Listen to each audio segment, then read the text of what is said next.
Hello and welcome. This is part 3 of the Richard Green affidavit / motions hearing between Karen Reed and the Commonwealth. And I'm aware that a majority of you have watched this already. So this is just me finishing it up and providing commentary. And thankfully, at this segment of the motions hearing, Hank Brennan is almost finished. So hopefully you won't hear me yelling as much in part 3, but I will leave part 1 and part 2 in the description below so that you are aware of the chronological order. And if you have not already, please read Richard Green's full affidavit that pertains to this hearing, because it is proof that Hank Brennan is lying. It is proof that Richard Green relied on at least 5 different tools, and all 5 different tools gave him the same result. That in fact, with scientific certainty, Jennifer McCabe made that search, hustling to die in the cold at 2:27:40 a.m. on January 29, 2022. So let's hear what more lies Hank Brennan has to spew, and then graciously we get to hear Robert Alessi. He did a low-level analysis of the wall file. Now, I am not an expert, and that's why the court should hear from Ms. Hyde or Mr. Whiffen and Mr. Green. But a simple understanding. So if you guys caught that part, Hank Brennan said, "Now, I am not an expert," which is why this court should hear from Mr. Whiffen, Ms. Hyde, and Mr. Green. The same expert, Richard Green, whom Hank Brennan very shortly, a while ago, in this hearing, said was a so-called expert.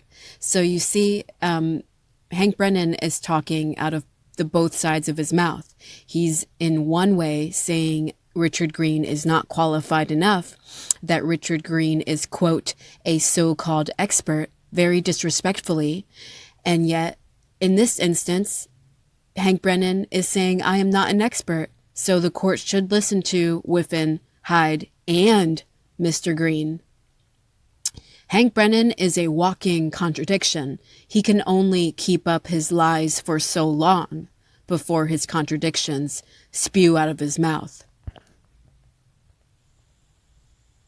Wall file can contain information as a repository.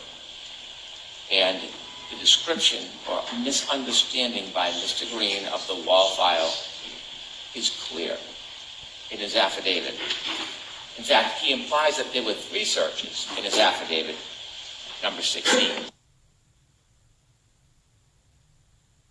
Just look at this phone, that there were 2. And if you don't remember from the previous video, the video keeps stopping. I guess the stream for the motions hearing was having issues. And so periodically you will hear these attorneys speaking, and then there will be a pause, and it's the video itself. Surprise in his second opinion is an attempt really just to create confusion, to disparage, and to make claims that are factually untrue. It's necessary to have this claim because... So again, this is Hank Brennan attacking the witness. He's attacking Richard Green's credibility. He's attacking Richard Green's analyses. And despite not being a cell phone extraction expert, a forensic data expert, this is Hank Brennan trying to overwrite Richard Green's efforts with Hank Brennan's opinions, his malicious and defamatory opinions. Number 1 doesn't have any resonance. Anything somewhere, somehow. Not an uncommon. The claim, or the opinion number 2 the defense would like the jury to hear, is that somebody somehow, whether it was a person, presumably the witness in this case, or the police somehow manipulated the phone. I dare say there's no evidence to support that. And yet, in an affidavit under oath to the court, in an attempt of advocacy, this witness is comfortable and willing to promote a claim that has no factual basis. If a witness, an expert, is going to promote in an affidavit a claim with no factual basis, we should not trust, without vetting that witness, that their other claims have any merit or value. In opinion number 2, and to defend Richard Green here, and if Hank Brennan was intelligent enough and had enough integrity to understand the affidavit Richard Green submitted for this case, Richard Green said that because certain extractions did not have the hash values, or the hash values were not provided to him, he cannot verify that they are the original extractions, and therefore they could have been manipulated. They could have been falsified. That was Richard Green's argument, that without the hash values, there is no way to verify the origin of the extractions. And it's more likely that they were manipulated if we consider the rest of the timeline here and how much Canton PD lied, how much the McCabe's and the Alberts lied, Higgins lied, and the MSP lied.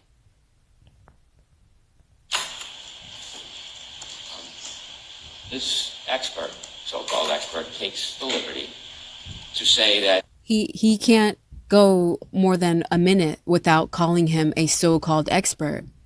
This is completely unnecessary, guys. This is Hank Brennan being quite the character, the questionable character here. Again, I've said it in previous videos. I don't think anyone should have this man, Hank Brennan, representing them as an attorney. Hank Brennan has zero integrity, and an attorney should have integrity.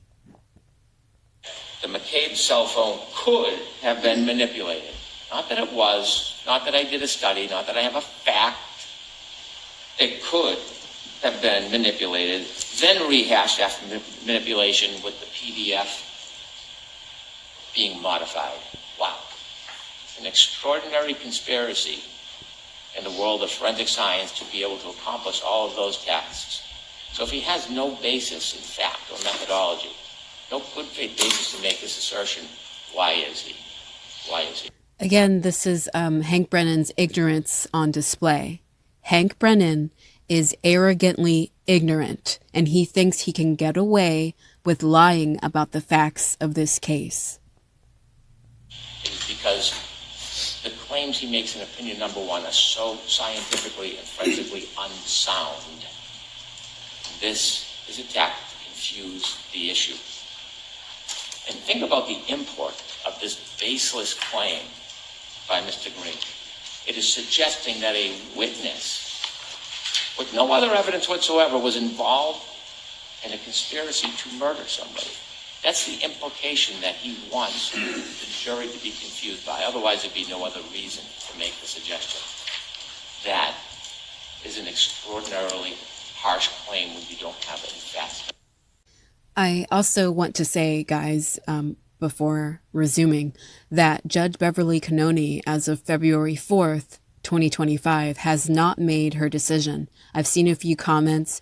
I said this in the previous video when I discussed the prosecution's more recent motion for clarification. I said it in that video as well, that as of February 4th, Judge Bev has not made her decision pertaining to the prosecution's motion to exclude Richard Green. There is no decision yet. There seems to be a lot of confusion between social media and YouTube. People are saying she already decided, and she has not. There is no motion. There is no response to the motion yet. She only said, Judge Bev only said, that she does not need another hearing with regard to the prosecution's motion to exclude Richard Green. So we are all still waiting for Judge Bev's decision when it comes to allowing Richard Green to continue testifying in this case.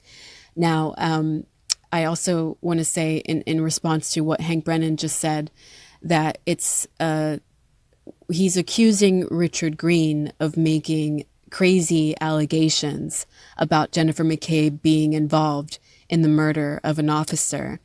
But so Hank Brennan can say that about Richard Green and the defense, but Hank Brennan can't say that about his own team, about his own allegations against Karen Reed, which he has zero facts to substantiate his allegations. You see?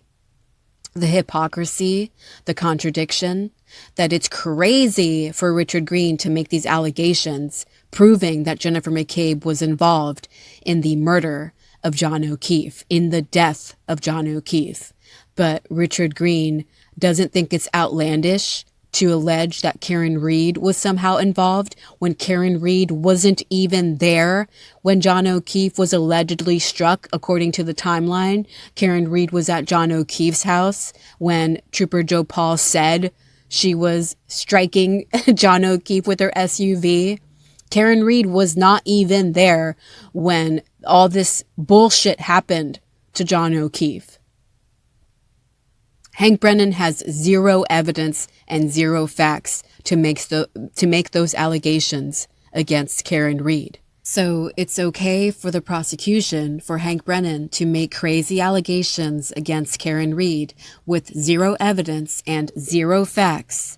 But it's not okay for Richard Green to make these allegations about Jennifer McCabe with actual facts, with actual hash-verified evidence. Again, this is Hank Brennan's ignorance on display, his contradictions on display. Manipulation, there is scientific ways that could be explained how manipulation could occur, but we don't see any of that in this affidavit because it didn't exist in this case, because there was no deletion or manipulation by the witness. There was no manipulation by the police who processed this phone. If there was, there would be some proof. And clearly this is Hank Brennan saying he doesn't care about the proof because there is proof and it's not enough for him. Again, I've said it in the previous videos, this is also airtime for Hank Brennan. This is Hank Brennan's opportunity to muddy the waters for everyone watching this case. That he thinks that if he can say something's not true, that means it's not true, even though there's evidence proving that it's true. This affidavit speaks volumes by the absence of fact and data and science. Mr. Green does nothing to try to demonstrate that there was user deletion on this phone or that there was manipulation by the police. When you look at the data in the phone, the question arises, why is there a 624 search and not a 623 search? The phone stores the last entry into the tab. It's not just science, it's common sense. Common sense that Mr. Green ignores. And so not being able to... That's not science, actually. It's not even true. And it's not common sense. There is no common sense here. Common sense is irrelevant to this. It's Hank Brennan oversimplifying something that is not simple. It actually needs to be verified. Prove user manipulation because it happened. He turns to police manipulation. And he says that there can be a problem where the hashes don't match, but the problem is the hashes do. They match. Yeah, how do you know that, Hank Brennan? Again, he's continued to testify here. He's continued to provide testimony as if Hank Brennan is the expert. He has no idea what the hell he's talking about. He complains that he did not receive the PDF when he received the download. And because there was a production at different times, he then sprints out into a different universe and suggests that somehow it must be because there's manipulation. And again, doesn't prove it. There's actually ways that a real forensic examiner can look at the PDF, gray key file, and the phone and determine whether manipulation occurred. There's a program called XMP and another one called Magic. Most expert witnesses would do that process. No manipulation. But Mr. Green doesn't even go through the process to disprove his own theories. If he used methodology, he could simply dispel his own claims. It's either he doesn't understand the forensic technology to do that, or he chooses not to do it so he can just posit hand grenades throughout the case and let them resonate wherever they fall.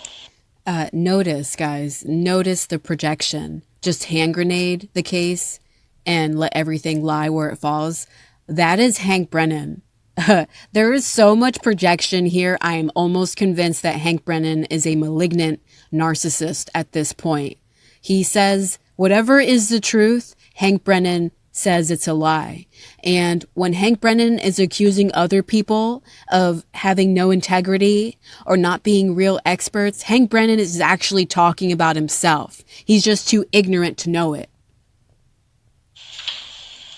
In an attempt to create some doubt or uncertainty or merit some conspiracy, he lists a number of what he calls anomalies, which are really not anomalies at all.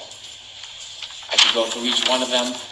I could give a difference of opinion. I could show that Mr. Green's anomalies have no basis in fact, but suffice to say, I think this should be done by qualified experts, and that's why there should be a Lanigan hearing. There is such misunderstanding of forensic science in Mr. Green's claims and anomalies. If he's going to make these assertions before it goes before a jury, he should sit in the witness seat under oath, as the Commonwealth witnesses should as well, and he should justify, explain to the court why he did not engage in methodology and how he has come to these extraordinarily baseless, inaccurate, and prejudicial claims. Commonwealth has to, the court rather, has to look at Lanigan and whether or not a hearing is appropriate in this case. When we look at the different non-binding factors of Lanigan, we look at number one, whether it has been generally accepted in the scientific community. The software has been generally accepted in the scientific community. So hasn't the effort of a forensic examiner, the expertise.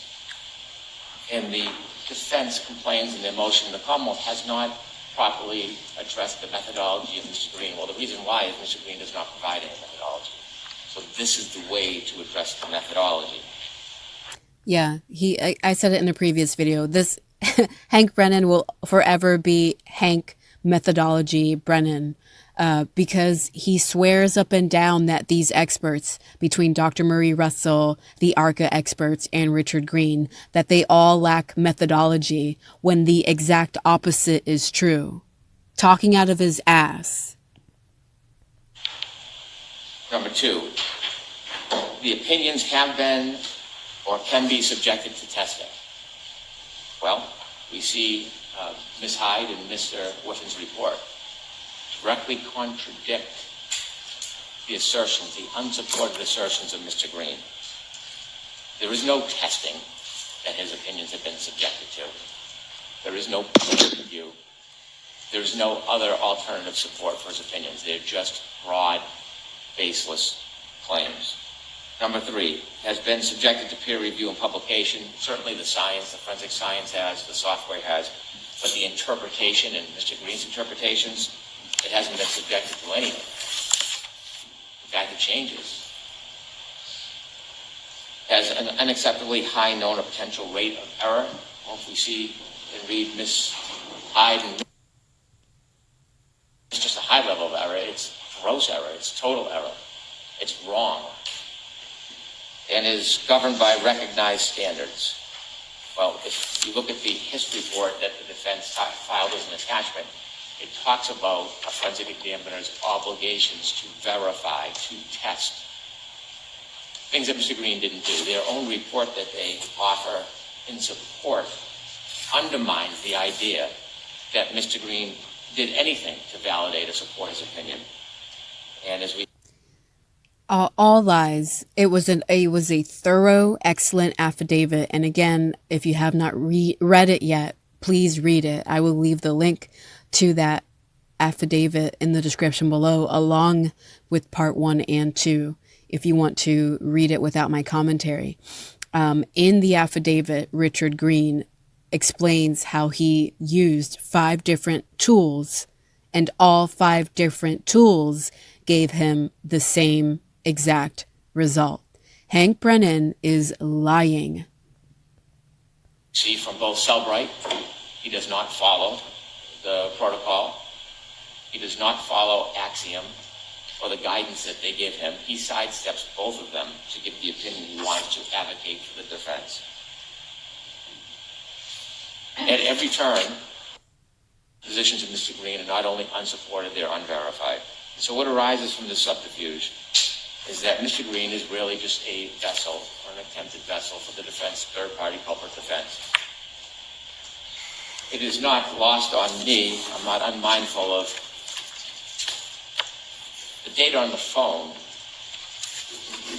being a search how long Diane Cole that occurred after 6 a.m. in that morning coincides with first responders' testimony that the defendant herself was asking these very same questions around that time about Mr. O'Keefe and how long he could survive Nicole. Under the extraordinary broadness of circumstances and the depth of the amount of witnesses and information in this case, it is hard to think that that just happened by happenstance. That there is a inquiry, something forming in the mind of the accused is then shared with the witness, Ms. McCabe, and in response, she makes the search, which is entirely supported by all the credible forensic evidence. If Mr. Green is going to be a witness in front of the jury in light of the fact. It's not supported. Again, that was a total blatant lie. It's not supported by the evidence. The claims that Jennifer McCabe made about that after 6 a.m. search on how long it takes to die in the cold, those claims are not substantiated with evidence whatsoever.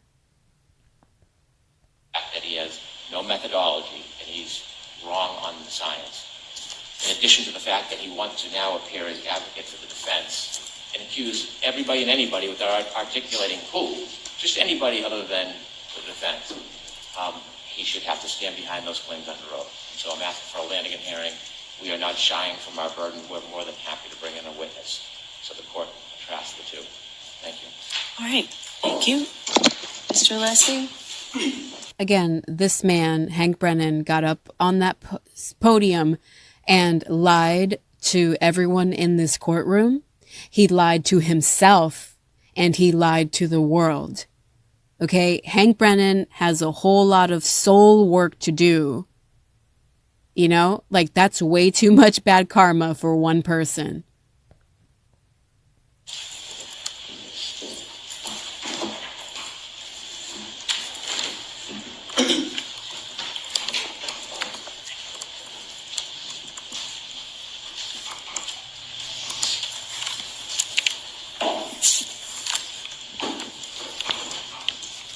And Robert Alessi is a real attorney. He is the type of attorney that every attorney should strive to be. Okay? Hank Brennan is like the low standard of attorneys. He's worse than Better Call Saul, right? He's worse than that dude. Like, Hank Brennan should have his own show, you know? Like, and it would be a show where, like, a lawyer is talking out of his ass and pretending to practice law and pretending to have integrity, but far worse than Better Call Saul. Robert Alessi is a real attorney who does his job the way the system was designed to have an attorney do their job. Karen Reed is blessed to have Robert Alessi.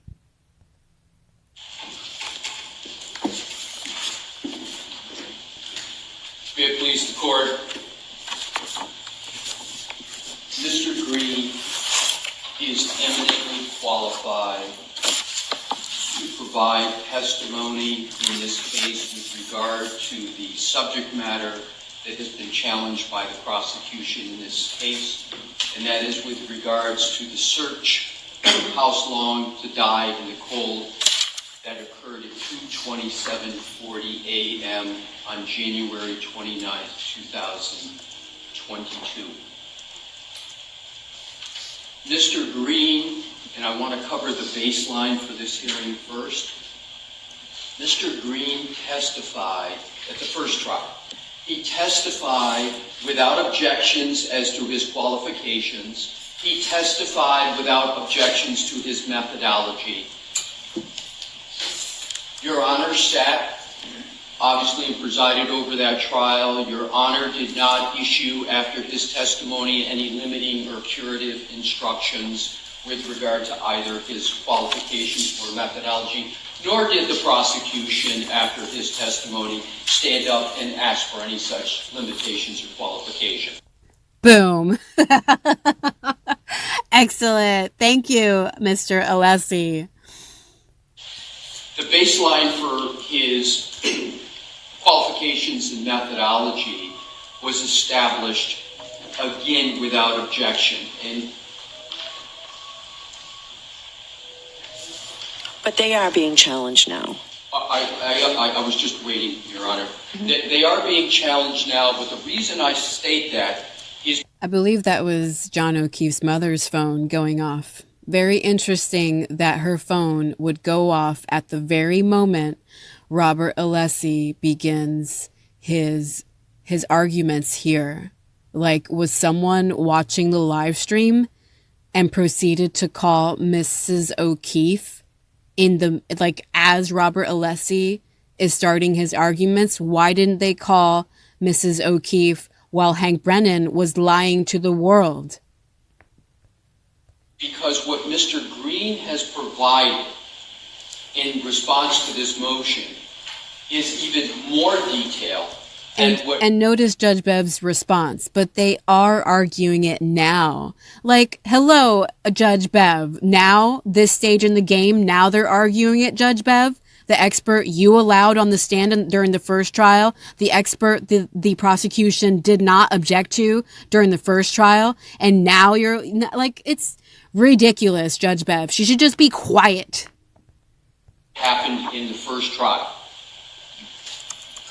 In Mr. Brennan's argument, he did not make one argument about Mr. Green's qualifications. Zero. So I'm assuming, because there's nothing in their motion that even goes into why he might not be qualified. So to me, Your Honor, that's a tacit concession, if not expressed, that he's qualified.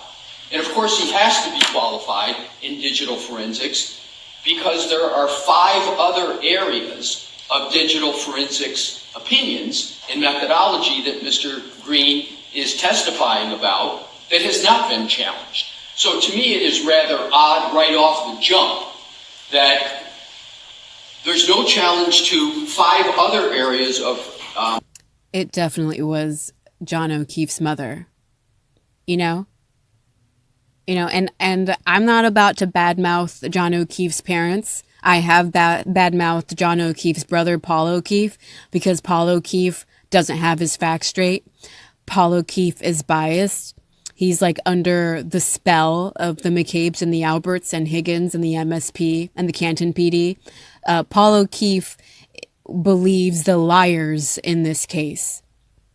But for John O'Keefe's mother to leave her ringtone at full volume, and for her phone to ring right as Robert Alessi, right as the defense is giving their arguments, to me, is either coincidence or malicious.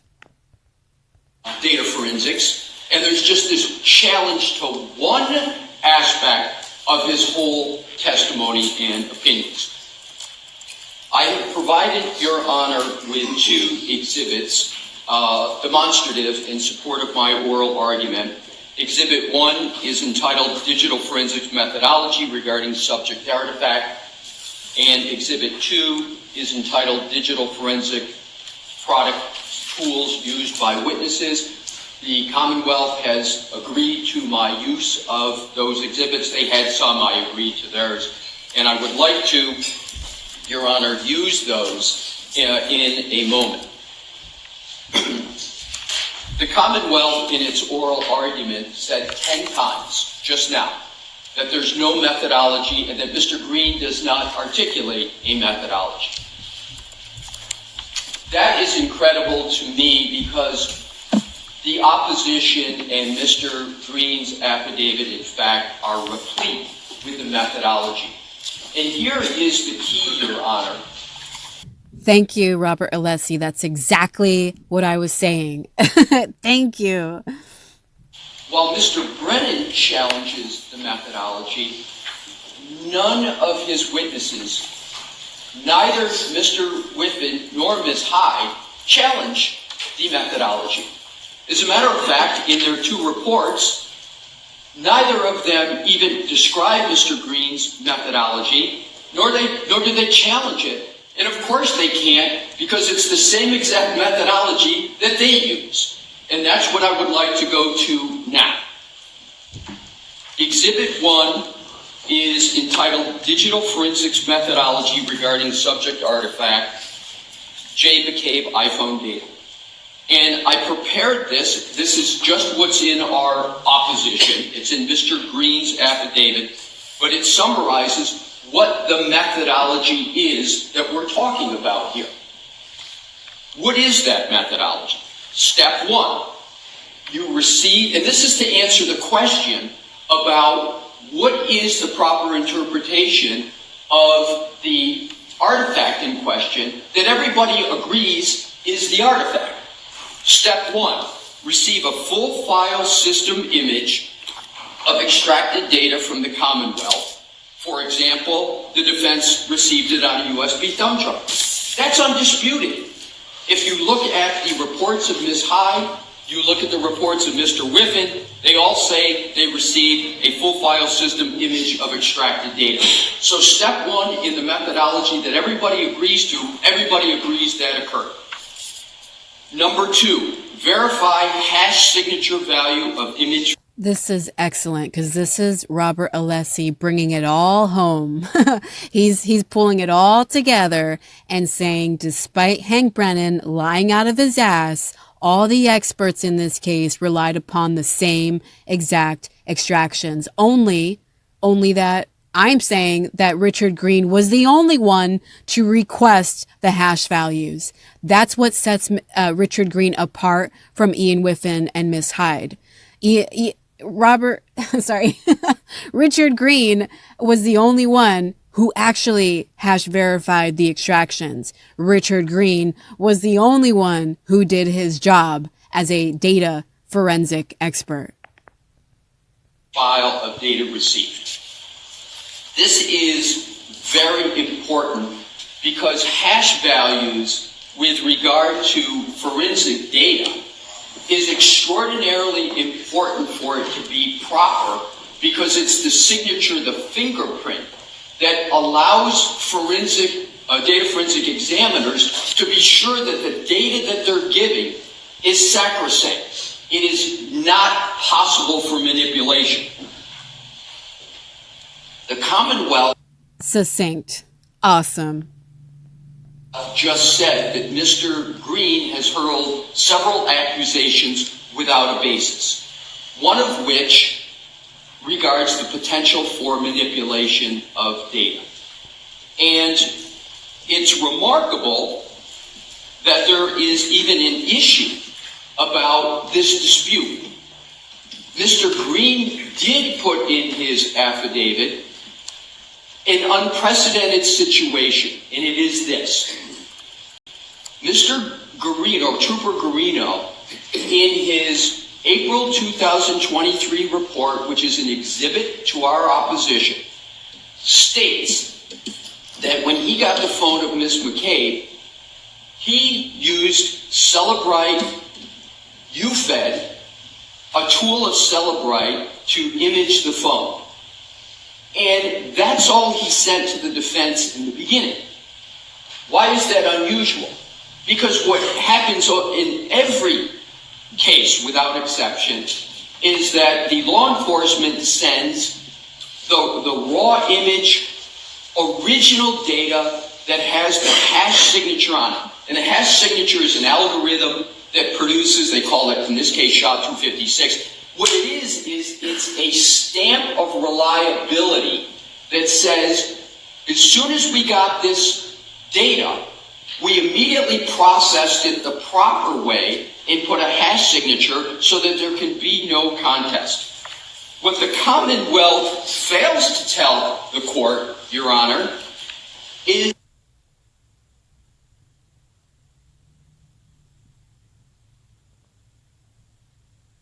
and that leads any proper data forensic investigator to question the integrity of the data.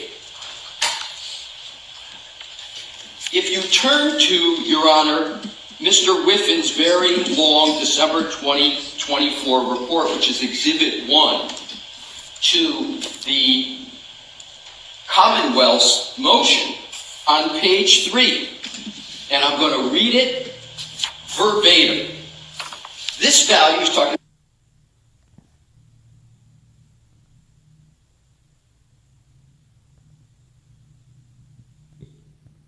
I'm sorry it keeps pausing like that, guys. Remember, it's the video. It must have been the stream that day. But I also want to say that I'm just going to leave the video in where Olivia Lambo was speaking with Sean McDonough, who I don't associate with, by the way.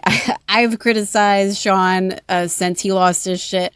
But either way, that video, that interview he did with Olivia Lambo was excellent. And that was months ago. That was way last year, in where Olivia Lambo discussed the fact that Ian Whiffin did not use hash values to verify the cell phone extractions, making his testimony null and void, unreliable. So I will leave all those links in the description below for you guys. Part 1, Part 2, Richard Green's affidavit, and the interview with Sean and Olivia Lambo that discusses hash values, is if you want to further understand this concept in the data forensic industry. Here's the key point. However, this requires authentication of the original hash value, which is not possible with gray key extractions, as the PDF containing the extraction hash value is unsigned.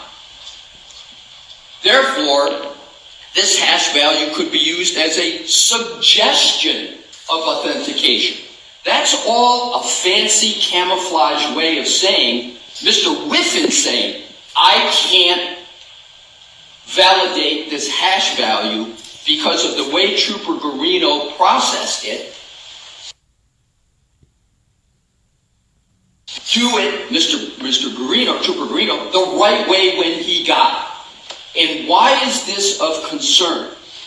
Add to this point that's conceding that the hash value in this data cannot be validated.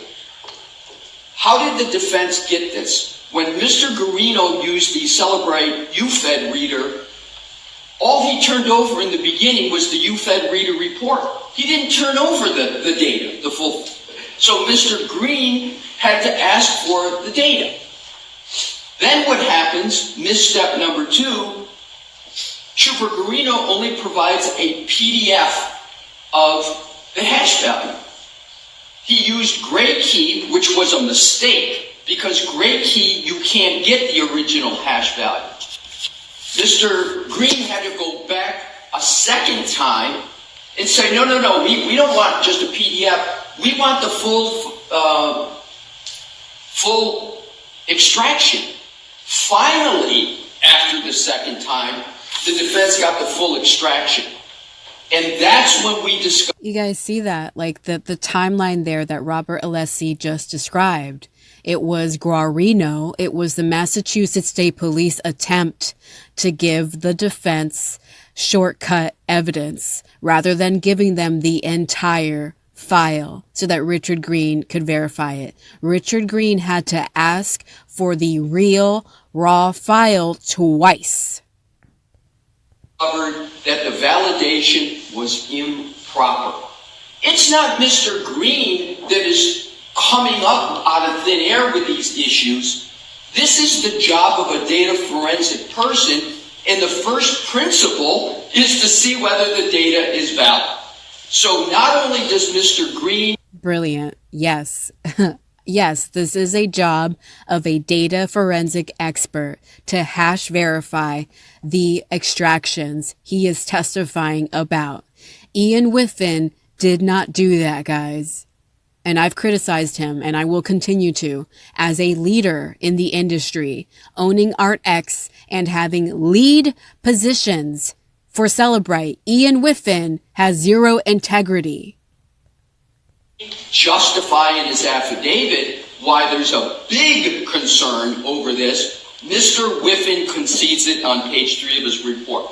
That starts, and I'm going to get to it, all the concerns now about the data and deletions. But that's the foundation for it, and it wasn't caused by the defense. It was caused by Trooper Garino, who didn't do this properly.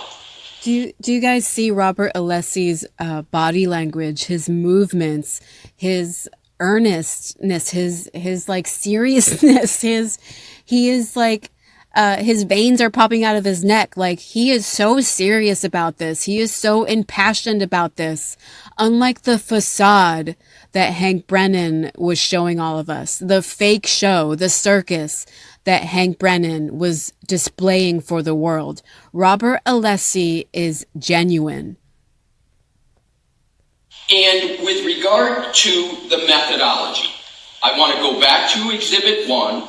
So, importantly, Your Honor, 1 through 4 of this methodology is undisputed by all of the data forensic persons. Mr. Whiffen, Ms. Hyde, and Mr. Bean all agree on 1 through 4. They all agree that this is the methodology. Number 3. That's excellent, because it's throwing it back on Hank Brennan. Hank Brennan was trying to isolate Richard Green as a so-called expert, when in fact the prosecution's own so-called experts, Whiffen and Hyde, were using the same exact methodology as Richard Green. Only Richard Green relied on more tools, and he actually relied on the hash values. Once you get the image of the file, each examiner saves the image to their lab storage system. Some use computer servers, some cloud storage. In 4 of the methodology, you then process the data with appropriate tools. Nobody disputes that Celebrite Physical Analyzer and Magnet Forensic Axiom are 2 of the many tools that are available to use. There's a dotted line that I've put there, Your Honor, because 1 through 4 is undisputed by all 3 data forensic examiners. Number 5. And 1 through 4 is usually all one needs to do as a data forensic examiner. But Mr. Green went on to do more. Number 5, further processing of data as warranted. And he explains why it's warranted here with additional tools. So he then went on to use Sanderson Forensic Browser, ArtX, Velkasoft X, and then he didn't use iLeap. Ms. Hyde used iLeap. So it's important to line up the methodology. I just don't understand how it can be stated that there's no methodology stated. Not only does Mr. Green state it, we prove undisputed that everybody agrees this is what the methodology is. And that is what is so flummoxing as to why we're even here, because the methodology is agreed upon. What is disputed, Your Honor, is what are the opinions from when you apply the methodology and you apply these tools.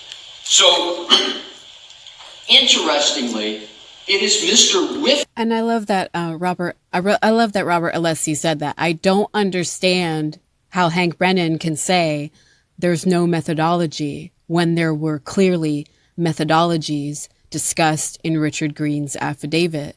And at the very end of his affidavit, there was a section about the methodology as well. The entire affidavit is Richard Green's methodology. And on top of that, at the very end of the affidavit is a summary of the methodology. And that summary of the methodology doesn't go into detail. And I said that in the last video.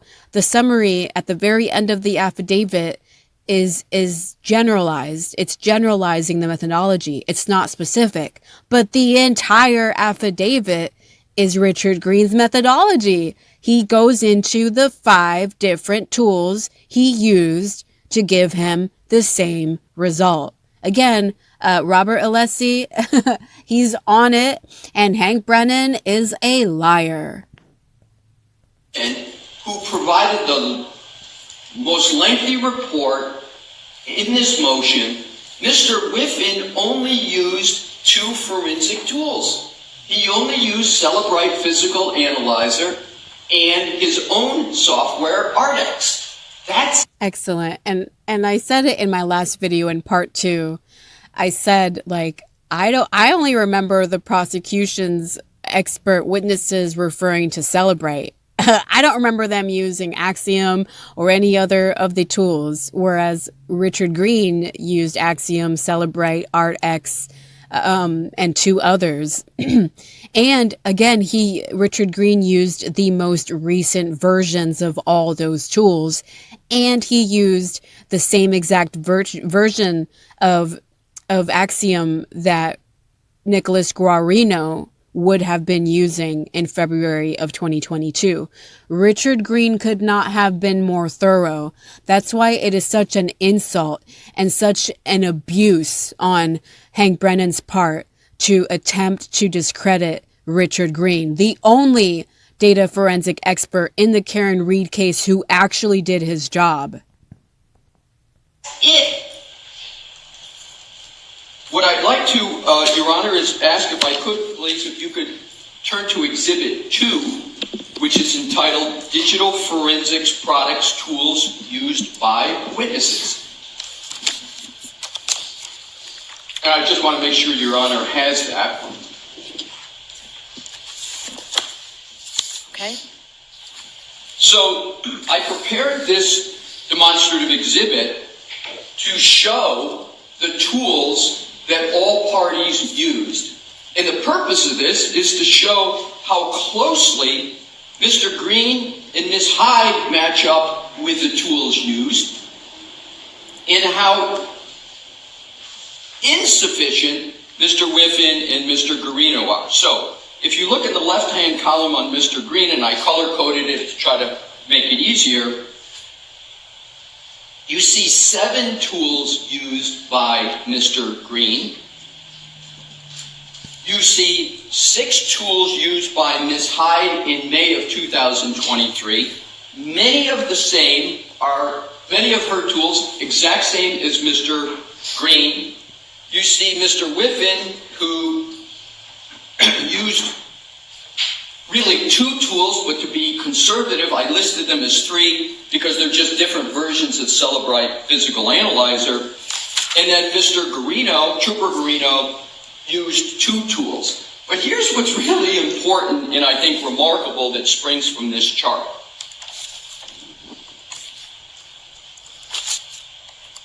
Mr. Green did more, had a more encompassing and comprehensive review than any of the witnesses here. And back to Exhibit 1, he did 2 more steps in his methodology than everyone else. So 1 through 5 of the methodology, everybody did.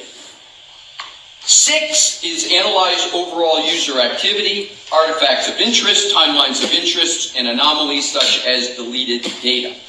7, reporting as appropriate pertinent artifacts, other artifacts. For this motion, Mr. Green did 6 and 7, and no other witness did that. And guys, this is my first time watching Robert Alessi's segment, and he just said exactly what I said. Richard Green did more than the prosecution's own experts. The issue in this case as to whose interpretation is correct is an opinion issue. It is not a methodology issue. And Another boom. It's like, again, Hank Brennan, so fucking hypocritical. Such a walking contradiction, that man. You know, Hank Brennan, you need therapy, dude. You got to talk to a counselor about your perception of reality, man. Like, you can't just be spewing falsehoods at everybody, at the whole world, just because you don't like Richard Green's opinion, you know? A scientifically based opinion. Like, Hank Brennan really wanted to accuse Richard Green of calling support because Richard Green didn't like the result or didn't like the answer. Like, such bullshit. It's Hank Brennan who doesn't like Richard Green's opinion. It's Hank Brennan who just wants to win, even if he's wrong. Green makes that very, very clear in his affidavit that the difference is in opinions. Interestingly, on the very key subject of whether the artifact and the interpretation of it is a difference in methodology, a difference in application of methodology, or an opinion, which is not the subject of a Dalbert Lanigan hearing, opinions are not. Here's what Mr. Whiffen had to say about the issue. This is exhibit. That's excellent. That's excellent. And if that's true, what Robert Alessi is saying, that opinions are not a basis for a Lanigan hearing, then there should be no hearing. And if you guys remember Judge Beverly Cannoni's decision on having any further hearing, she doesn't want a hearing. She doesn't want another hearing. She wants to make a decision on keeping Richard Green on her own. And it must have been because of Robert Alessi's argument here. He must have convinced Judge Bev that a hearing at this point over opinions is inappropriate. To our opposition, it's the June 17, 2024 testimony of Mr. Whiffen, page 1-10, starting on lines 14, the question. And what, if anything, did you find with regard to the web history artifacts? Answer. This is Mr. Whiffen. So the 2/27/40 timestamp was correct insofar as that is the time that is shown within the database. It was indeed a deleted record. But the interesting thing was why the timestamp said 2/27/40. And I did some testing on this and discovered the reason why 2/27/40 was actually listed in the database. Even though that's not the time, here's the key, in my opinion, that the search was conducted. So Mr. Green's opinion is, after applying the methodology that everybody agrees to, after using the same tools as every other witness for the Commonwealth used, plus more, Mr. Green's opinion is, to a reasonable degree of scientific certainty, that that search and that record that everybody saw at the time of trial, at 2/27/40, House Long to Die in the Cold, Mr. Green says it means what it says. The search occurred at that time. Now, the Commonwealth, in its recent reports, and they did this also at trial, they said, yeah, we see it, it's in there. Ms. Hyde said, I see it, it's not only in there in Celebrite Physical Analyzer. I used Axiom, just like Mr. Reed. Mr. Whiffen didn't use Axiom. Ms. Hyde said, and I'm going to point to it specifically, Axiom shows it as a 220, that search is a 224. In fairness to trying to get the best decision for Your Honor here, they disagreed, Mr. Whiffen and Ms. Hyde, as to whether that meant the search actually occurred at 2/27/40. That's the opinion that's disputed. So in fairness to the issue and accuracy, those witnesses diverted at the end as to whether what that timestamp showed, 2:27:40 a.m., did the search really occur then, or as the Commonwealth said, did it occur at 6:23 in the morning? Mr. Whiffen says it's a difference of opinion because he says it's my opinion. The Commonwealth in this motion tries to make it seem like it's an issue of fact, and that Mr. Green doesn't have any fact. Well, Mr. Green's got a lot of facts, and he also, of course, has an opinion.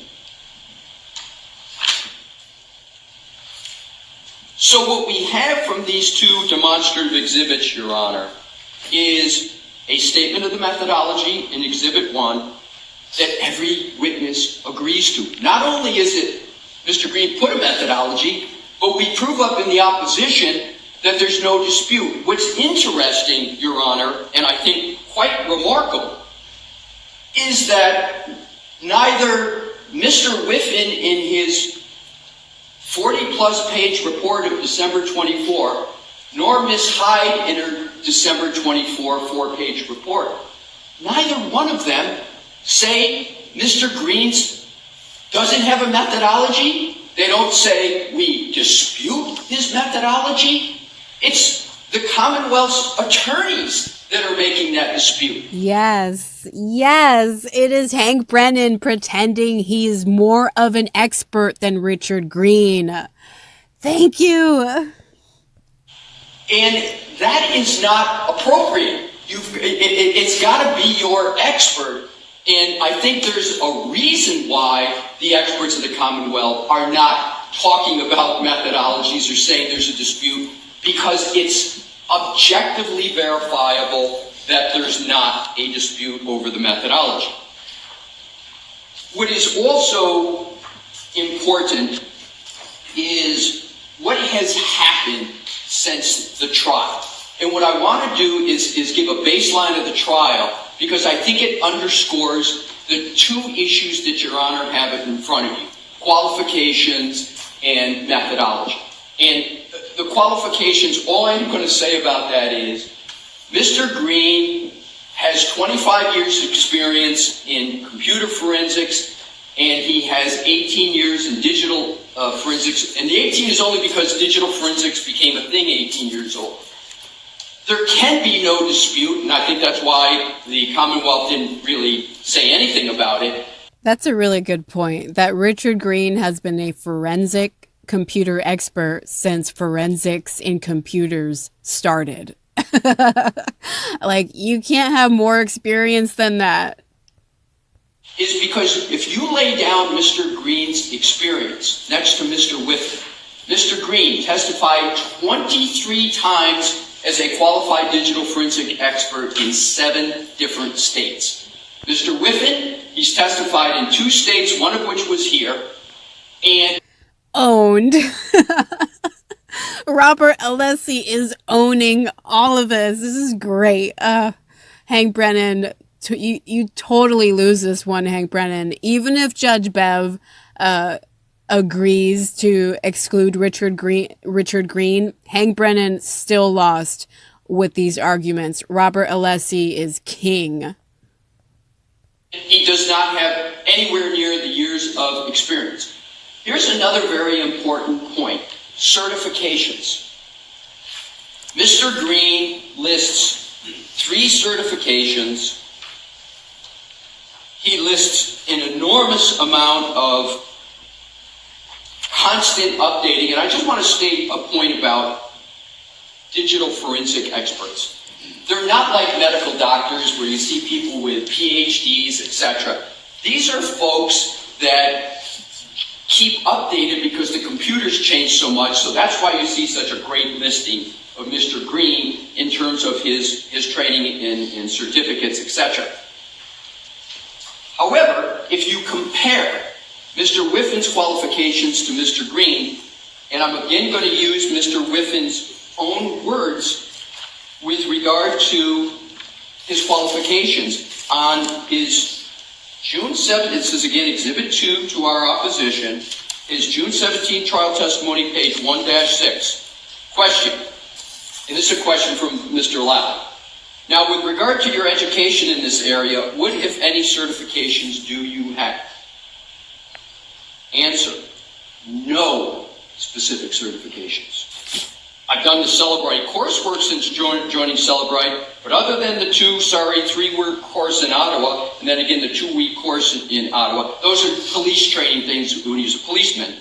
I don't have the SANS training or any of that kind of training certifications. Now, I am not here today to challenge Mr. Whiffin's qualifications, but how? But I get it. I get Alessi's point that not even Ian Whiffin should have been testifying on the stand as an expert witness. How could it possibly be asserted that Mr. Green's not qualified if these are the qualifications of Mr. Whiffin? Brilliant. Robert Alessi is saying Richard Green actually has certifications. He's actually testified as an expert, far more than Ian Whiffin. But the Commonwealth really wants to throw out Richard Green. Sorry, there's so many names to keep track of. The Commonwealth really wants to throw out Richard Green, who has far more qualifications than Ian Whiffin. With regard to what has changed since the first trial, and I think this is incredibly important with regard to the methodology inquiry of Your Honor. I went through on Exhibit 1 the methodology that everybody agrees to, but the court doesn't have to take my word for it on this demonstrative exhibit because Ms. Hyde gives the best explication of the methodology that Mr. Green used, because she used the same one before trial and at trial, but she's now narrowed it for purposes of a report, and I'm going to state and show exactly how. So Exhibit 4 to our opposition, Your Honor, is the May 2023 Digital Forensics Analysis Report of Jessica Hyde. Jessica Hyde. I always forget her first name. Okay, Jessica Hyde. And in that report, on page 3, she talks about, under forensic analysis, that she used, it's the exact same methodology. What are you, I thought you said Exhibit 4. Exhibit 4 is a transcript. It's a transcript of Ms. Hyde, but it's not a report. Okay, my fault, we have different numbering, but I'll go to the transcript. I'm going to go to the transcript with regard to it. So I'm happy to look at the report if that's what you're referencing. I'm going Where to do I go to the find report it? next, but if Your Honor's already at the, I can do it either way. If Your Honor is at the transcript, I'll go to the transcript right now. This is the June 14th transcript, Your Honor, of Jessica Hyde? Yes. Thank you. So, we're just, and please keep in mind that in Mr. Hyde's 2024 report, that Mr. Whiffin's report that is now before you, Mr. Whiffin only used, in his analysis now, Celebrite Physical Analyzer and Ardex, his own tool. He only used 2 tools. Ms. Hyde, in her 2024 report, which I will get to, is now down to just using 1 tool, Celebrite Physical Analyzer, because she states that's the only one I was asked to look at. So the Commonwealth went and narrowed the request of Ms. Hyde to just Celebrite Physical Analyzer. And what is going on here? And that's such a conflict of interest because we all know that Ian Whiffin is in a lead position at Celebrite. And it's because of Ian Whiffin that Celebrite is removing the 2:27 a.m. search from their newer versions. It's so fucking stupid, right? Like, to me, it's the Commonwealth saying, now Jessica Hyde, not only use Celebrite, okay, because Celebrite's giving us the answers we need to win our case. So nasty. It's very obvious. The Commonwealth is ignoring, in its 2024 December reports, all the other tools. Even though those tools show this timestamp of 22740 still, at that time, they now just ignore it and go to the Celebrite Physical Analyzer. that it's undisputed that Celebrite went back and changed it in the middle of the first trial with regard to one physical analyzer program, and then after the trial, the other physical analyzer program, they went and changed that and took it off. But in contrast, Axiom, that Ms. Hyde used before, still shows the timestamp. It's undisputed that that's the case. And it's undisputed, because they don't contest it, that Mr. Green went and looked at it in Belkasoft, Sanderson.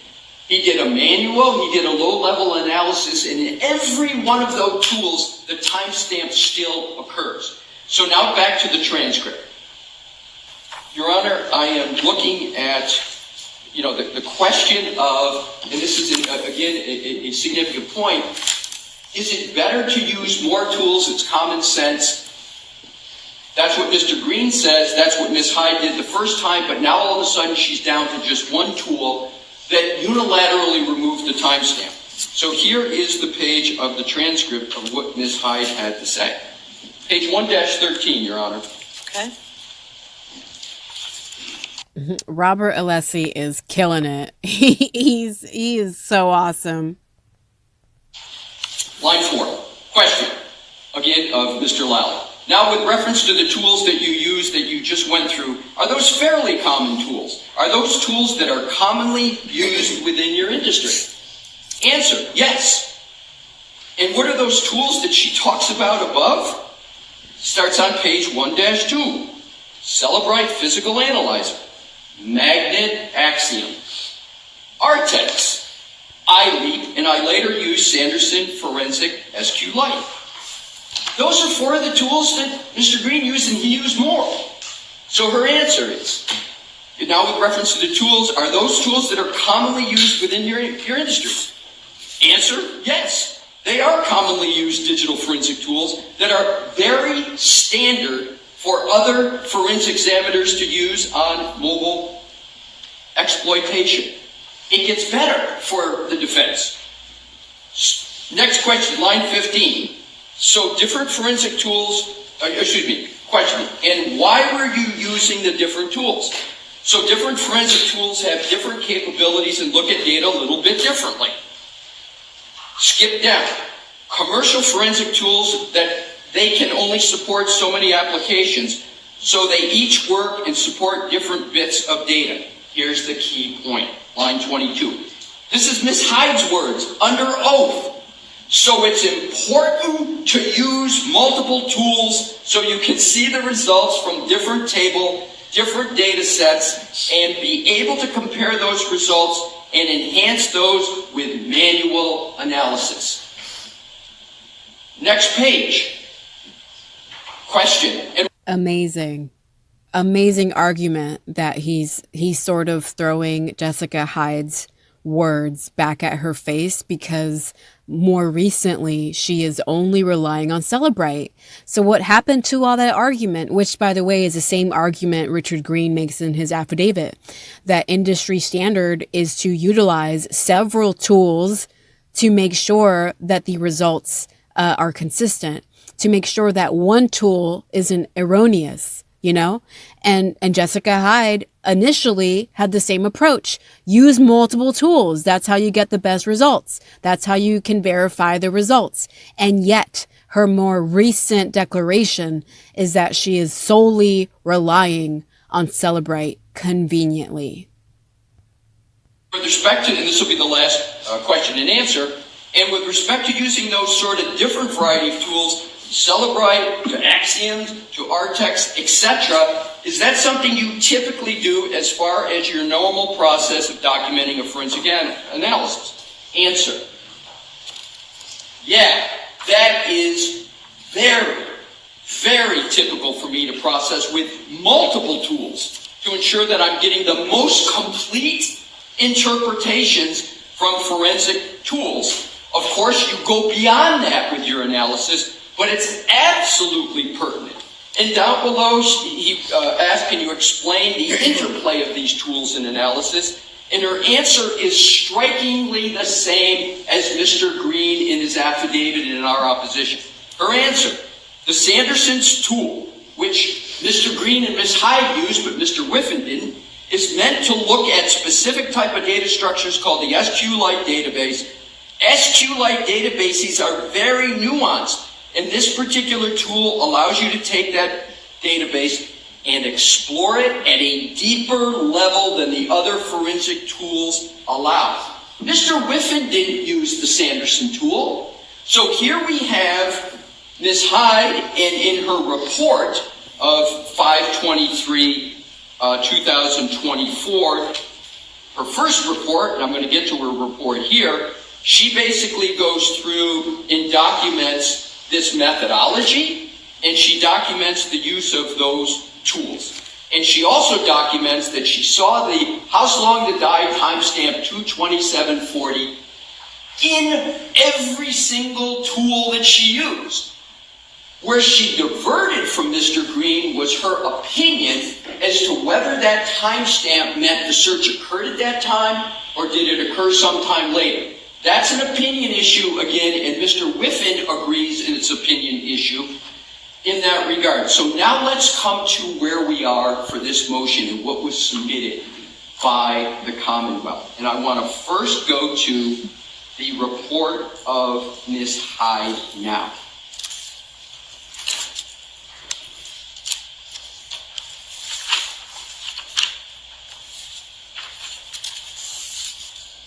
It's Exhibit 4 to the Commonwealth's motion. You know, and for Judge Bev to be a judge at all, she was previously an attorney, a defense attorney at that. And if you observe enough court cases, I've observed countless court cases in my lifetime, and Robert Alessi is exemplary. He is stellar. He is excellent. And I feel like Judge Bev would have to be a psychopath or a sociopath if she can't realize that for herself. In all her years in the judicial system, in all her years being friends with Michael Morrissey and his family, like Judge Bev must know at this point in this hearing that Robert Alessi is excellent. And it's entitled Digital Forensics Analysis Report. And there's been much said in the Commonwealth's argument this morning about allegations made by Mr. Green, which are all supported. Every single one supported with facts. But what the Commonwealth didn't tell the court is what the request was of Ms. Hyde. I just went through all the tools she used, why she used them, why she said it's best practices, why you use all these tools. What does she do now in December of 2024 to assist in the myopic approach of the Commonwealth to say, here's our studies, we only look at Celebrite Physical Analyzer, and it's gone. The search is gone, right? And we know why it's gone, because Celebrite, Mr. Whiffen, concedes that he went back and talked to the researchers, and what we have, Your Honor, is a total black box. And I'm going to point it out in a moment. Why is this no longer appearing on Celebrite Physical Analyzer? We don't know the answer. All that is stated is a bald conclusory statement that it's no longer reliable. That's it. We don't know. Right. And that statement is conveniently in the prosecution's favor. You guys see, there are corollaries here. Everything connects. Ian Whiffen is in a lead role in Celebrite. The newer version of Celebrite excludes the 2:27:40 a.m. search. And Jessica Hyde, who previously testified that she used multiple tools, is now, as of December 2024, solely relying on Celebrite, the same tool that excludes the 2:27:40 a.m. search. You guys see? All of that is in the prosecution's favor. blatant corruption and the blatant exploitation of data forensic experts, that Jessica Hyde and Ian Whiffen are proving themselves to have no integrity because they are giving the prosecution what the prosecution wants, rather than being real experts and saying, no, I refuse to limit my testimony here using one fucking tool that Ian Whiffen has a lead role in. No, I have integrity as a forensic expert. I am not going to limit my testimony. I'm going to provide the most thorough truth about this situation that I can as an expert because my reputation relies on it, right? It's these two experts, Ian Whiffen and Jessica Hyde, who have been exploited and weaponized by the prosecution. And now they are both rendered to have no integrity, in my opinion. Jessica Hyde, Ian Whiffen, no integrity. Why it's no longer reliable, but we know it's gone. And Mr. Whiffen never says, even though it's gone in one, he doesn't even address the other 4 or 5 tools, where it still appears. It still appears. Now to Ms. Hyde. Disquietingly, on page 3, look at the request, please. The request was to understand changes made in newer versions of Cellebrite Physical Analyzer to artifacts pertaining to the timeline of a Google search on January 29, 2022, namely, House Long to Die in Cold. That is stunning. The request to her was simply to look at one tool that everybody knew by then Cellebrite had deleted in their program. She then looks at evidence analyzed, second paragraph. This full file system image was processed with Cellebrite Physical Analyzer, version blah, blah, blah, decoding engine. And this is also a warning. This is a cautionary tale to any other data forensic expert who wants to come onto a case in which an innocent woman is being framed. All the world is going to be looking at you and your action. So if you want to remain a reputable data forensic expert in the industry, you had best decide on what is the most moral decision, what leaves you with integrity, what leaves you with reliability as a forensic data expert in the industry. Ian Whiffen, because he chose not to do the right thing here, and Jessica Hyde, because she chose not to do the right thing here. Both of them are now being questioned by the worldwide audience who are observing this case closely. If you're going to be an expert and you're going to allow yourself to be hired by a prosecution team who wants to frame an innocent woman, you had better have a stronger backbone than Ian Whiffen and Jessica Hyde. Just saying. Where is her analysis of Axiom that was in her May 2023 report? Where is her analysis of Sanderson? Where is her other analysis that if she went and did it, she would have to say it's still there? So what she goes on to say is very interesting, but it's buried, and here's what it is on page 4.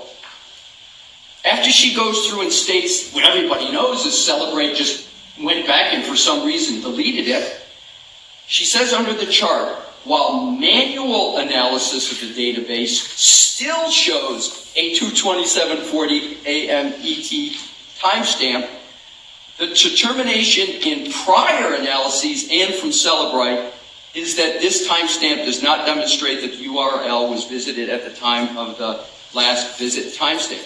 So here she did a manual analysis, and it still shows up, but she doesn't explain the significance of that.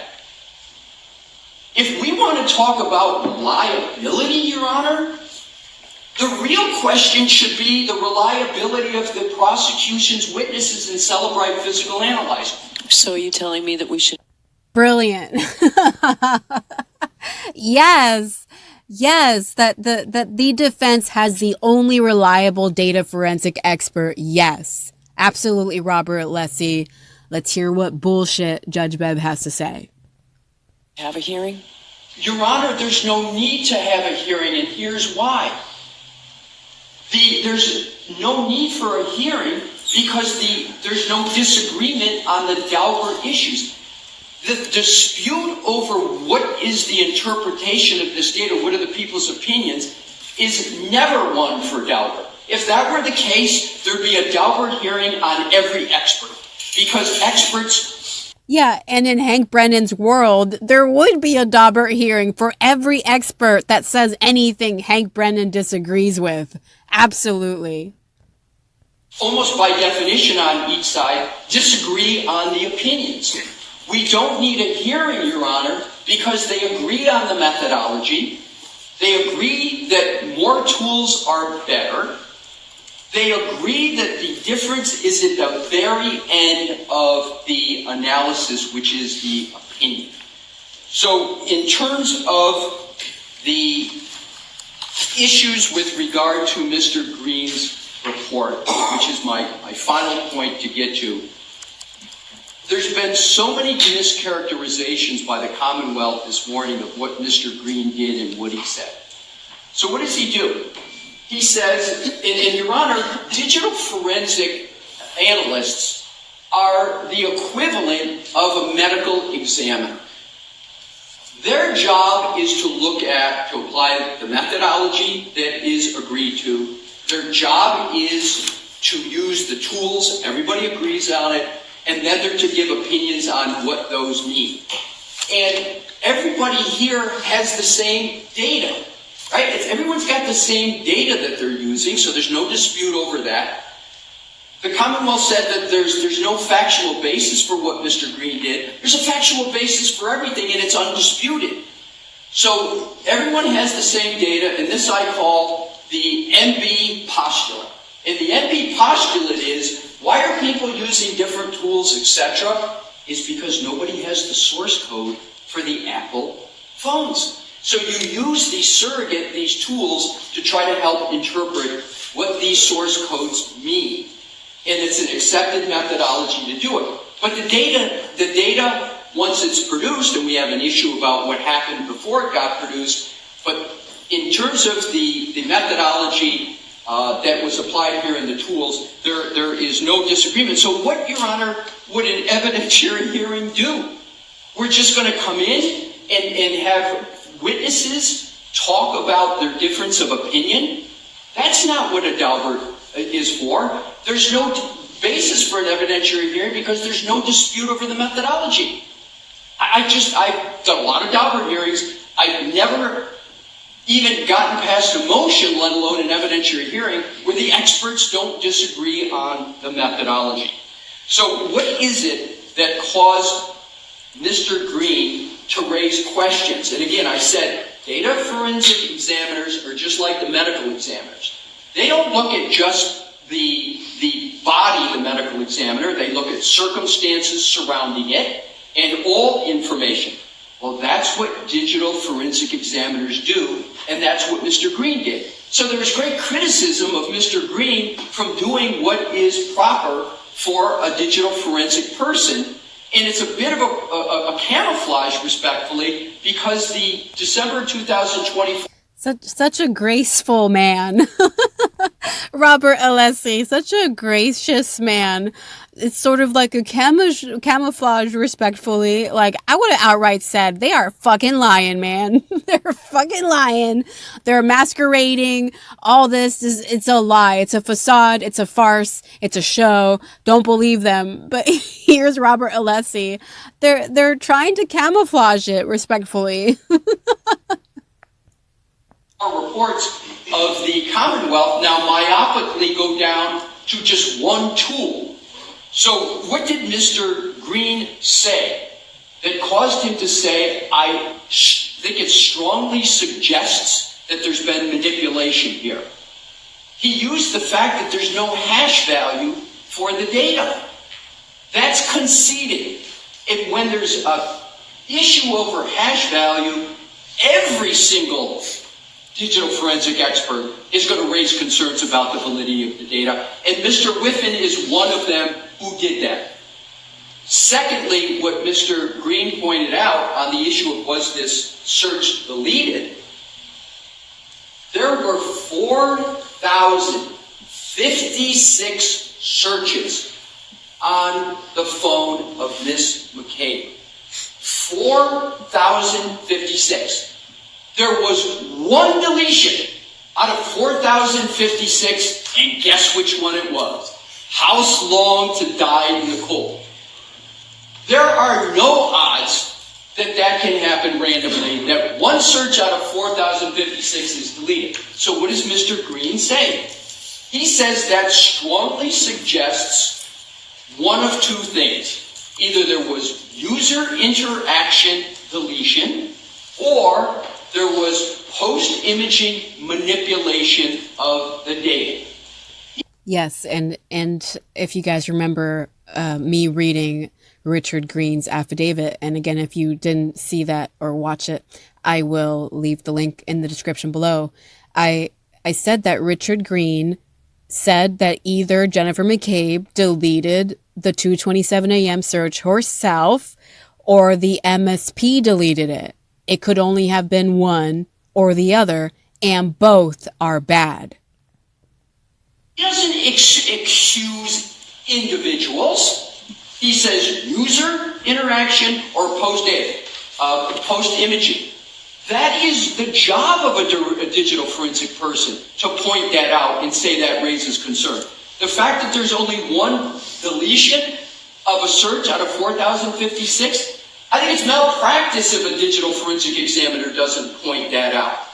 Another key thing he points out. Exactly my point with respect to Jessica Hyde and Ian Whiffen.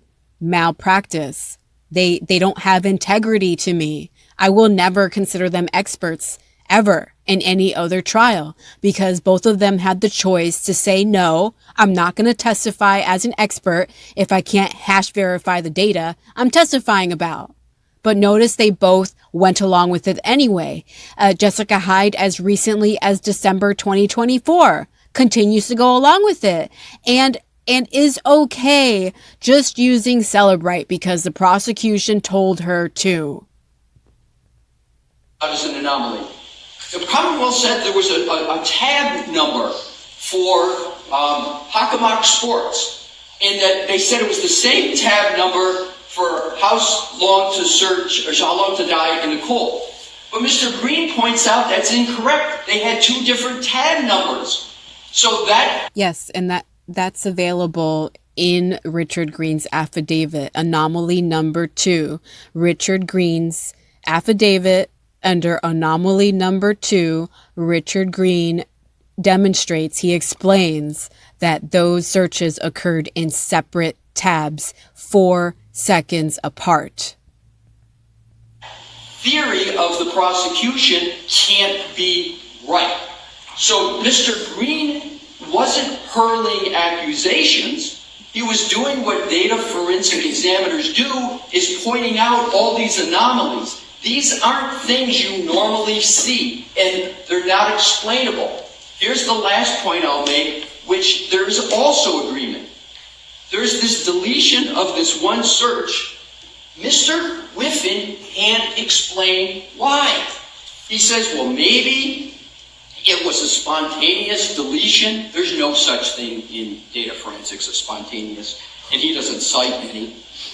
Yeah, and even Richard Green spoke with technical support for a few of the applications, and they informed Richard Green that there's no such thing, that kind of shit doesn't happen.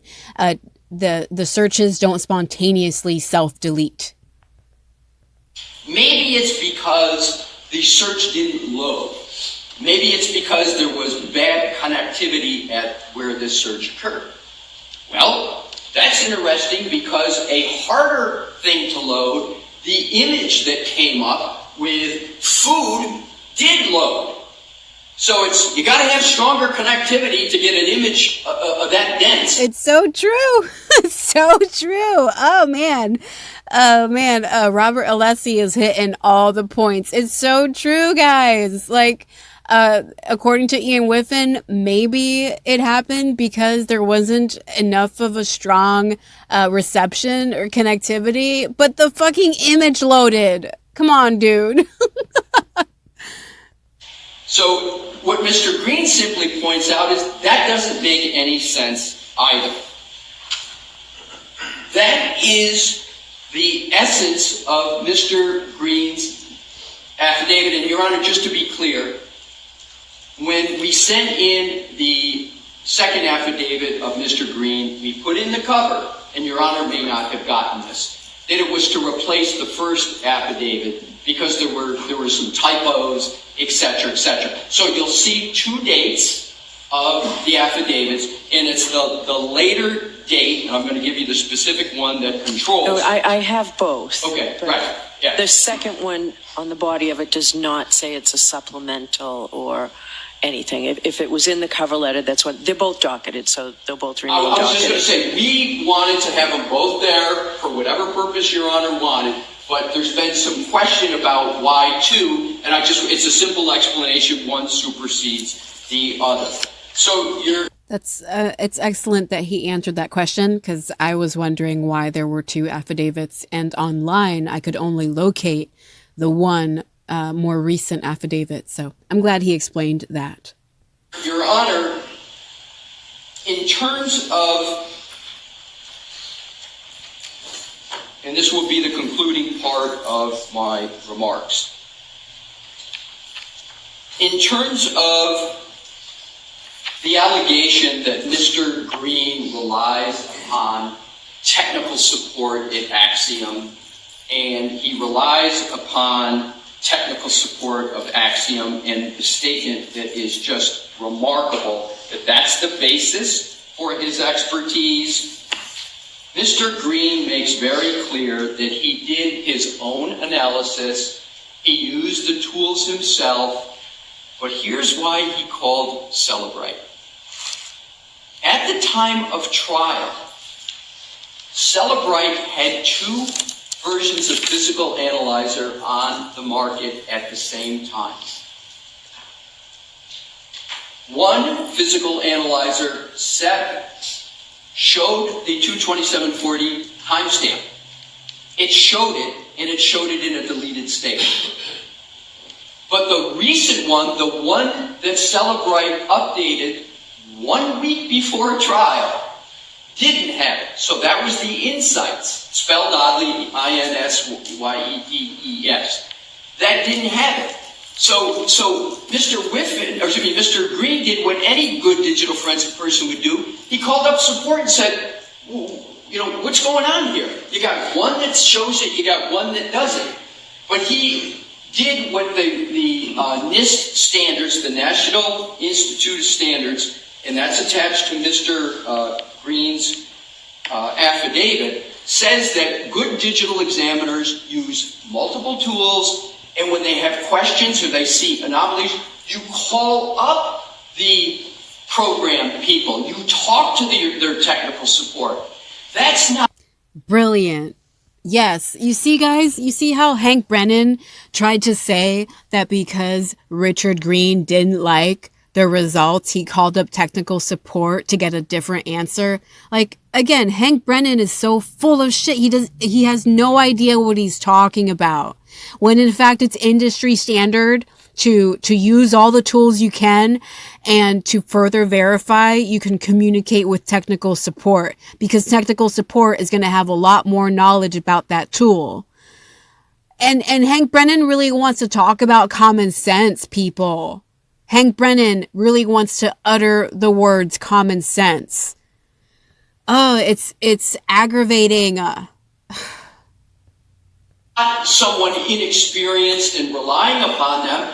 That is the proper methodology. So Mr. Green did that to corroborate and get explanation for what he found.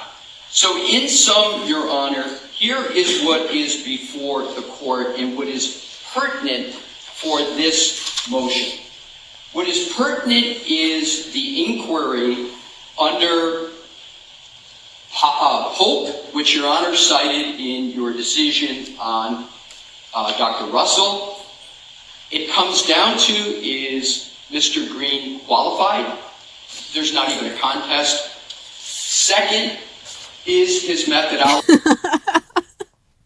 There's not even a contest, Robert Alessi says, just calmly and without arrogance, without snark like I would.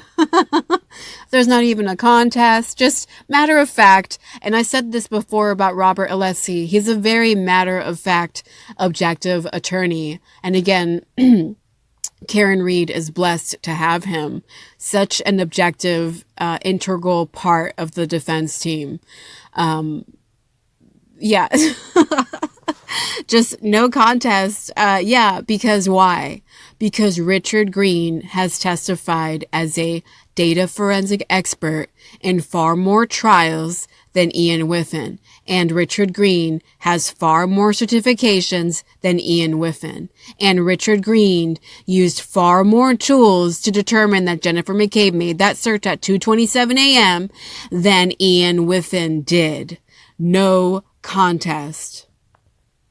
Reliable. And Your Honor, those are the only two subjects that are ever proper for a Daubert hearing. Why would we have what will be a very long hearing? Now, Mr. Brennan suggests bringing in Mr. Whiffen.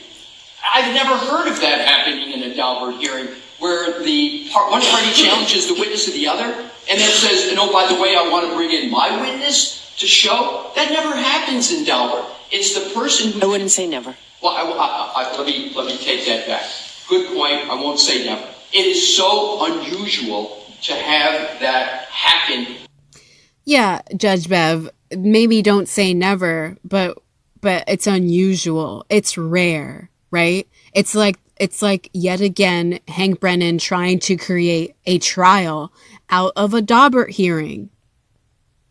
Under these circumstances, and this is the key, Your Honor, why would we have a hearing about whether his methodology is proper and reliable if all of the witnesses agree what the methodology is? So, Your Honor, in conclusion, I would urge the court to deny the motion of the Commonwealth to exclude Mr. Green on one of 6 data forensic issues.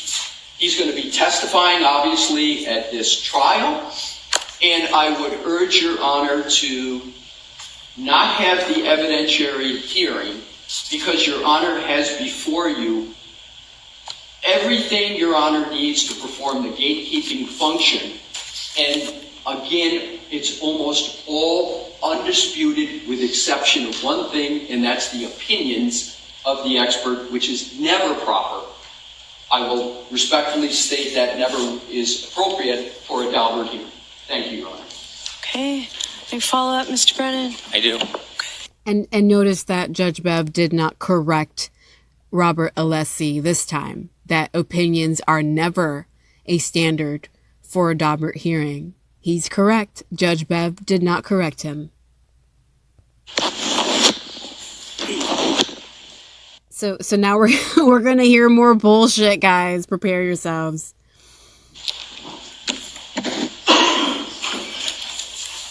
A little bit of knowledge of forensic data analysis can be dangerous. So when you hear representations or arguments that Mr. Whiffen's opinion that there may have been a connectivity issue is undermined because... And I just want to say, Robert Alessi is excellent. And as I was saying earlier, he won. Robert Alessi won. Hank Brennan is knocked out, okay? KO, knocked out. Hank Brennan just doesn't know it yet.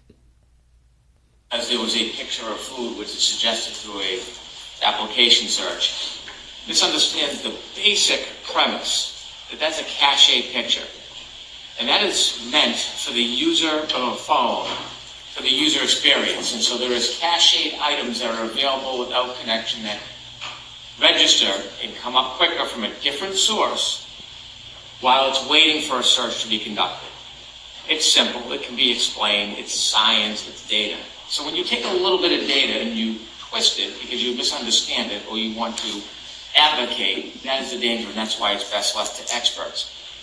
What the defense apparently says the man who is testifying at the podium as if he's an expert, as if he knows more than Richard Green. is mistaken about is that using a number of tools does not substitute for methodology.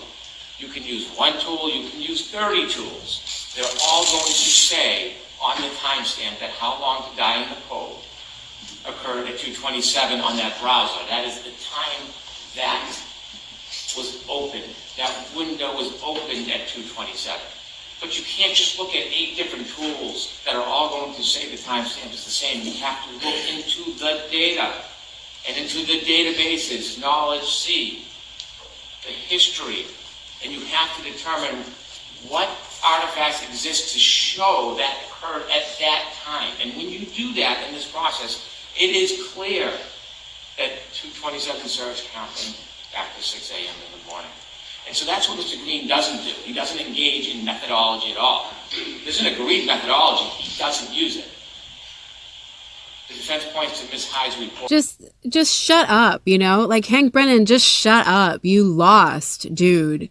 Like Robert Alessi was far more thorough and had a lot more integrity and is of more sound mind than Hank Brennan. Clearly, Robert Alessi took all of Hank Brennan's half-assed arguments, pitiful, pathetic arguments, and threw every single one of them back at Hank Brennan's face, you know? Like Hank Brennan, at one point or another, you just have to accept defeat rather than regurgitating the same nonsensical bullshit in an attempt to get everybody to believe you. It's like I said in the other video. It's as if Hank Brennan studied propaganda, that if you repeat a lie enough, if you repeat a lie over and over again, people will believe it. And that's Hank Brennan's effort here, to keep regurgitating nonsense. How it's narrow. It's narrow because it's an addition to her 2023 report. Mr. Green has not written a report. He has not provided data. He has not provided that he has used methodology. He has not engaged in the process of studying the data. He made a couple of phone calls. And so you can't simply look at the timestamp and then give a reckless opinion not based on the methodology. A reckless opinion, he says. A reckless opinion, Hank Brennan says, with all of his bullshit opinions that could lock an innocent woman up. Reckless opinions, guys. Again, notice how often Hank Brennan projects. We still haven't seen a report from Mr. Green. There is none. Because if he actually does the testing and takes a phone and tested his hypothesis, he would dispel his own hypothesis. And if he doesn't do that, we'll do that for him. There is no hashtag concern. And when the defense raises issues, postures, ideas. Okay. Yeah. Okay. This is what happens when Hank Brennan attempts to testify as an expert over science he doesn't understand. He just referred to a hash value as a hashtag. Now, I did that in a video months ago, and that was an error. I was referring to hash values, and in my comment section, I pinned the comment in which I wrote, I intended to say hash value. It's very easy to say hashtag when you're referring to hash values, because more often people are talking about hashtags, right? In this day and age, seldom are people talking about hash values, except in instances like this. But this just goes to show you guys that not once did Hank Brennan rely on the hash values. He alleged that the hashes were all the same when they are not. And that doesn't even make sense. The hashes are all the same. They're supposed to be different. They're supposed to be unique to each extraction. That's what makes them hash values. So if they're all the same, there's a problem. We never hear what the problem is. What is the hashtag value? Who manipulated it? And that is the MO. What is a hashtag, Your Honor? What is a hashtag, Your Honor? Who manipulated it? Who manipulated the pound sign? Blame anybody. Don't articulate who. Be like a ghost, evasive as possible, and then when it gets knocked down, just posit a new theory. The government offers to bring in Jessica Hyde next week or in with at another time. Is it common? No, it's not. It's because the government has no fear of a hearing to help educate the court on the data science that is at play here. And so while we don't need to, we have no reluctance to. So there is a real accuracy on the fallacies that Mr. Green promotes in this case. And so we're happy to do it. We welcome it. Okay. Did you want to say anything very briefly, Mr. Alessi? In 60 seconds or less, Your Okay. Honor. Thank you for the opportunity. The Commonwealth said a little knowledge is dangerous. I don't know what a hashtag is. I've never heard of what was just said as a hashtag. It's a hash value, and it's a very important concept to get right. Did you see David Yanetti's face? Beautiful. And good job, Robert Alessi. Correct that Hank Brennan troll. With regard to the whole premise and point of my argument, Your Honor, that this is a difference of opinions, it was just made by the Commonwealth for me. What was said, it's alleged that Mr. Green has reckless opinions. My point exactly, take away the reckless. They're going after his opinions, and it's been stated now by the Commonwealth itself. It's the opinions, and those are not proper for a Daubert hearing. Thank you, Your Honor. All right. Well, There are 4 exhibits that have been marked. thank you. So it sounds a lot like it may just be a disagreement in opinions, but for the Commonwealth, I will look more closely at your methodology arguments that were made today. If I decide that we need a hearing, an evidentiary hearing, and that I cannot decide this motion based on everything before me, I will let you know no later than Monday. Okay? So we'll keep Yes, next thank week, and I'll let you know. All right. So. All right, I'm going to conclude it here, guys. Thank you for sitting through this long video with me. And if you guys didn't watch my last video, I showed you Judge Bev's decision about having another hearing for the prosecution's motion to exclude Richard Green. Judge Bev submitted that last Friday. Today is February 4th.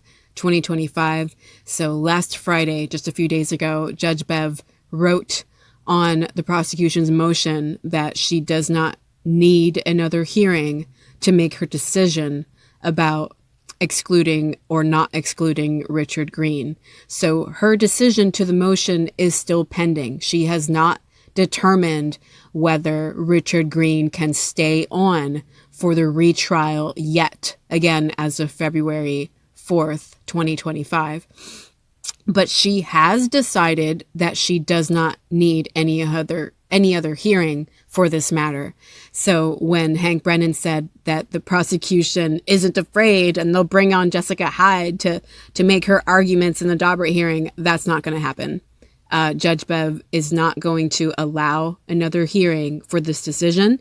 She's going to make it on her own.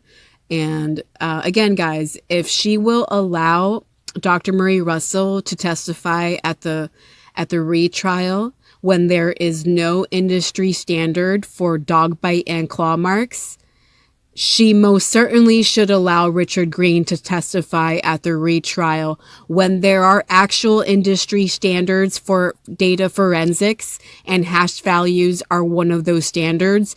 And Richard Green was the only data forensic expert in the entire Karen Reed case who relied upon the hash values. All right, this is me looking at Judge Bev saying she had better make the correct decision. And Hank Brennan should really be ashamed of himself. He really should. He's just walking with this flare of false confidence. It's so false in that in his own arguments, he contradicts himself. And in his own arguments, he proves that he's not relying on any facts, despite the lies that he throws up in front of everybody watching this case. Hank Brennan should be ashamed of himself, and he should look for another career, you know? I'm telling you, you got to have a lot of integrity if you're going to be an attorney. And if you're going to be a prosecutor, you have to have integrity, you know? And it's so clear that Hank Brennan does not. He's far worse than Adam Lally. He really is. He's clever. Hank Brennan is clever. He's highly intelligent, but he's nefarious. He's malicious, and he's not wise. If he were wise, he'd be more like Robert Alessi and stick to the facts. Thank you for watching.